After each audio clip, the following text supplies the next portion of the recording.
সরিষার গুঁড়া গরম পানিতে রেডি করে নিচ্ছি। মশলা, জিরার গুঁড়া, হলুদ এসব দিয়ে মাছগুলোকে একপাশে মিশিয়ে নিয়েছি।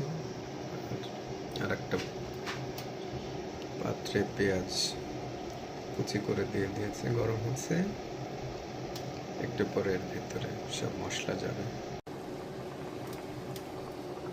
সরষের গুঁড়াটা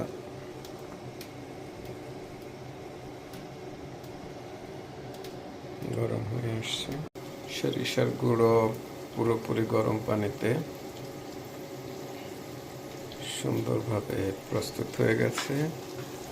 পেঁয়াজ গরম হচ্ছে, আর এপাশে ইলিশ মাছগুলো জিরার গুঁড়া, হলুদের গুঁড়া দিয়ে, কাঁচামরিচ দিয়ে রেখে দিয়েছি।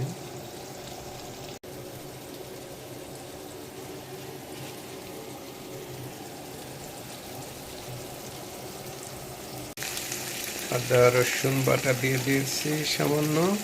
Where do you get the fish? From Bangladeshi shop. Where? In town? Carousel. Oh.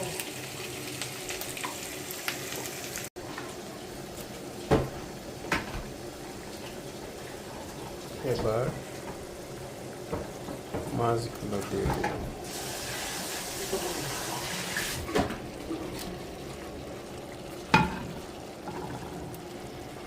দিলাম। চুলা এবার মিডিয়াম আছে দিয়ে ঢাকনা দিয়ে পাত্রটাকে ঢেকে দিলাম। এবার মাছগুলোকে একটু উল্টে দিই, আর এক পাশটা যাতে সুন্দরভাবে রান্না হয়। একটা মাছও ভাঙবে না। প্রত্যেকটা মাছের ভিতরে ডিম ছিল, এই জন্য আমি একটু সাবধানে করেছি, কারণ ডিমওয়ালা মাছ খুব নরম থাকে।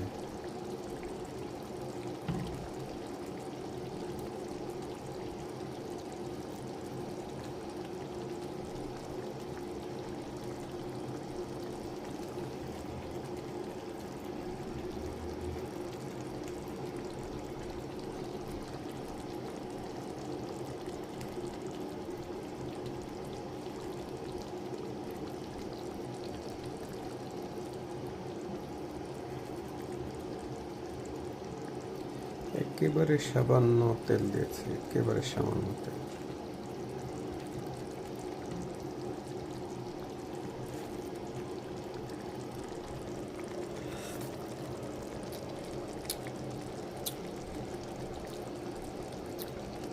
সবকিছুই ঠিকঠাক আছে, লবণ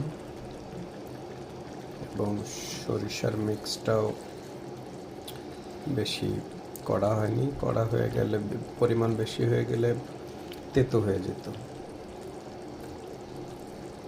তবে এটা একেবারে অরিজিনাল দেশি সরিষার গুঁড়ো না, এটা প্যাকেটজাত 2-3 ধরনের মিশ্রণ আছে এর ভেতরে। একটু পরেই দিয়ে দিব ধনিয়া পাতা। তার আগে আবার 5 মিনিটের জন্য ঢাকা দিয়ে দিই। রান্না প্রায় শেষ। ধনিয়া পাতা দিয়ে দিলাম। এবার